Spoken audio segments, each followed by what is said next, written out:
Hello everybody, I'm here with Fabian Siegel. He is the founder of Marley Spoon, and at this very moment we're here in their office. Well, I must actually say in their kitchen because they're working here. Fabian, what is happening at the moment? Yeah, so this is where we actually preparing all our dishes. We're testing, seeing what tastes well, what goes well together. We also take all our pictures here, so the amazing photos you see on the website, we take them right here. And you can see there's always something cooking at Marley Spoon, and so when the stuff is ready and tastes well, then it's ready to be shipped to you, and then you can cook at home something amazing like we do here. And we are recording this early in the morning, and it's really nice because you can smell also the food that is actually prepared here. So it's a very nice place to be, and also we can maybe lunch together afterwards. Sure. I mean, the nice thing is when you come to the office and it's at 10 o'clock, it starts already to smell a little bit, then you get hungry very early on. So I think we all eat way too much than we should, no? So, but I think that's one of the benefits of working for a food-related startup, no? You have great stuff to eat. Yeah. But actually also we have to, of course, talk about serious business because there's an e-commerce platform behind it, because you ship boxes, lots of logistics involved, and also you internationalized. You went to the Netherlands as a first country after Germany. How does it go there? So first of all, the product, the way it works is we ship every week a box to you. And in that box, we have all the ingredients that you need to cook, including the recipe card. So the nice thing about Marley Spoon is that you don't have to worry anymore, what are we going to cook tonight? Because every week there's 7 new dishes and you just pick what you want to cook. And then, so if you have a full choice, you can pick the fish, the meat, the vegetarian. And after you've chosen what you want to cook, it comes to you and you can just cook amazingly in 30 minutes an easy dinner. So we started this in Germany, and we started a year ago, so we're a young company. We are now already after 12 months in the Netherlands, in the UK, in Australia, in the United States. So what we've done is we've seen that this product works very well, customers love it, and we started to go immediately to many other markets. Specifically in the Netherlands, we have to say the Dutch audience have received us very, very well. I think it's a product that fits well with the habits of cooking in the evening. So therefore I have to say the Netherlands are one of our best markets, and maybe you've seen it already out of home. We had a very successful out of home campaign where we just said the better box, no? And so the better box is Marley Spoon coming to you once a week. You don't worry about the cooking anymore. We take care of that. Yeah. So very nice marketing story, of course, very well told. But how many subscriptions do you actually have then in the Netherlands? So as I said, we're a year old. We're still very small. We want to grow. We probably have thousands of customers already, but it's not what I think is the opportunity. I think what we want to do is we want to tell the people that still go to a supermarket, stop doing that. Because think about it. You think you want to cook something. You go to a supermarket. The supermarket tells you, come on in, I've got 15,000 different items. Pick what you want. But that's not what you want, because then you always end up cooking the same things. So with Marley Spoon, you don't have to worry about the creation anymore. You have to worry about, do we do a fish? Do we do an Asian dish? Do we do something more exotic? Or do we do our standard dish we cook anyway? I think that's where supermarkets fail. They can't actually provide this kind of cooking experiences to you. And that's what we're doing with Marley Spoon. Yeah, but if I mean, we're not here to discuss the basic business model, but if I buy a cooking book, this is actually the same, right?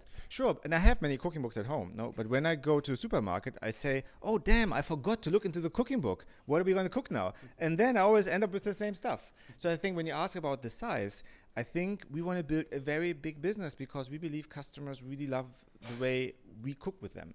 Yeah. So therefore, our opportunity is not to have thousands of customers, but 10,000, 100,000 of customers, because I think, again, supermarkets don't solve the problem well. What are we going to cook tonight? Yeah. So we're now in the kitchen, of course, is because, you know, lovely environment, but isn't it all about the logistics? Isn't this in the end where you win the battle with competitors?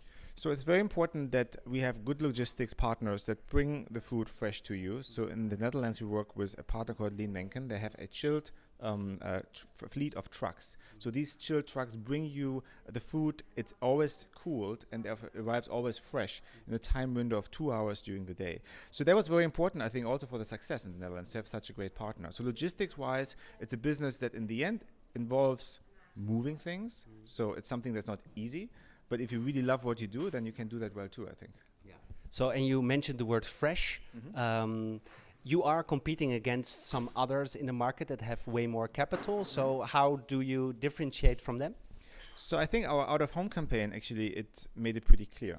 So I think Marley Spoon, it's the better box. No, we really are passionate about the food, the recipes that we create. When you open our box, I think you can see it's the better product, it's the better box.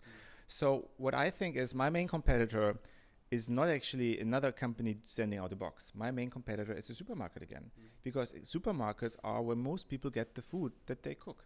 And I think the way we serve this I want to cook needs, it's just a way better way to do it. And I think when you look at competitors as a customer, as a consumer, I compare and I go for the better box that I think is the better box. We think our product is the better box. In the end, the customer has to decide whether they think it's the better box. Is this also a company, because I want to take it like more to a personal level, where because you were one of the first to lead Lieferheld, so the delivery service, also food related, but you were actually way before already involved in the international startup scene, always about growing very fast, scaling and then selling. Is this actually maybe the first time that you are more concerned about the quality than the quantity? So I think in general, you have to serve customers well. If customers love what you do, they stay. Otherwise, they leave. And when they leave, your business doesn't work very well. Yeah, but if you put lots of marketing money into something, you always keep on growing. You can always say, hey, I satisfy my customers for a very long time without that actually being the case. Yeah, but I think as an entrepreneur, you have to be smart. You not only look at growth and revenue, but you look at a customer I acquire or a group of customers I bring on board. Do they stay? No, do I provide value to them or do they leave? And I think investors are smart too. They will not give you money if they see, oh, you grow, but everybody runs away after they try your product the first time. So I think all these businesses, and Delivery Hero, the last business, which is by the way not sold, it's still growing, it's a great business, is a business where we always were concerned, when I bring in a customer, do they stay? And they do. And I think here it's the same thing. So we acquire users, they like our product and they stay.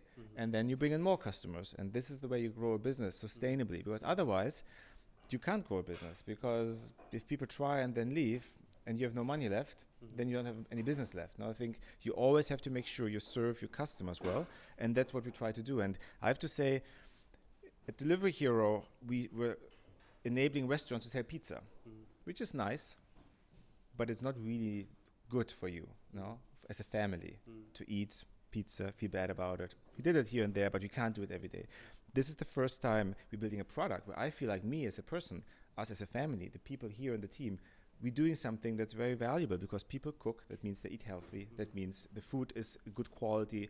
It's generally good for people the way we serve or enable them to cook. And that is, I think, a lot of fun to see many customers, not only in the Netherlands, but also in all the other markets, to actually benefit from that. Yeah. Are Dutch customers different from German customers in how they receive the product, give you feedback overall? I mean, there's a big difference, actually, which is quite interesting between the Netherlands and Germany. In Germany, there's a thing that's called Abendbrot. People eat sandwiches in the evening and they eat warm for lunch. In the Netherlands, it's the other way around. They actually cook in the evening and they eat maybe a sandwich for lunch. Broodje kaas. Yeah, and so it's quite interesting that it's the other way around. And actually we see in the behavior, it leads to the fact that we have two different dates when you can get your food. You can get your box, the Marley Spoon box, either on Mondays or Tuesdays, or you can get it at the end of the week on Fridays. So we have the weekend cookers and the weekday cookers. In Germany, it's 50-50. In the Netherlands, most people want the product at the beginning of the week. So Netherlands is a weekday cooking nation when it comes to our product, whereas Germany is 50 weekend, 50 weekday. And so that's an interesting difference actually between these two markets. Yeah. So final question, because between Lieferheld or Delivery Hero and Marley Spoon, you were shortly also investing for the fund of the Zamware brothers. You're actually maybe still doing this? Or? I'm so busy with the Marley Spoon that unfortunately I don't have the time to do it. It's still in your LinkedIn profile, that's yes. why. Yeah, so I think when there's a great company that I think I can help, I love to invest. So, and that's the option I don't want to take off the table. Okay. But right now I'm so focused on building this company and that I don't actually do anything right now regarding to investment. But did this short period of investing for the Zamwares also change your perspective? Did it make you a different entrepreneur now at Marley Spoon? I think it broadened my horizon. So at Global Founders Capital, we invest globally. So we invest in consumer-facing transactional businesses all over the world. So in that 1 year, I had the ability to speak with entrepreneurs from everywhere: Indonesia, Latin America, Australia, US, all over Europe. And of course, having the ability to speak with so many entrepreneurs and that look at so many amazing businesses, it gives you interesting perspective on what works and what doesn't work. And I think that helped me deciding I want to do again something with food, with cooking, with something people use every day. And therefore, I think this year, very actively involved with Global Founders Capital was actually also very important for us starting Marley Spoon. Yeah. So can you promise us that you will not sell Marley Spoon within 5 years? I think this business is there for the long run. I think it's a historic opportunity. Today, groceries is the only category that hasn't switched from offline to online. All other categories, fashion, travel, electronics, it switched between 60 to 40% has switched online. Groceries, less than 1%. And it's the largest category of what people spend money on. So I think it's a historic opportunity to build really large e-commerce businesses, and that's what we want to do. So I think for sure nobody's interested to leave this early, no? Because I think it's the largest opportunity in e-commerce, and we want to build a global brand to stay. And that's why we're not going to sell to anybody, no? We're going to build this.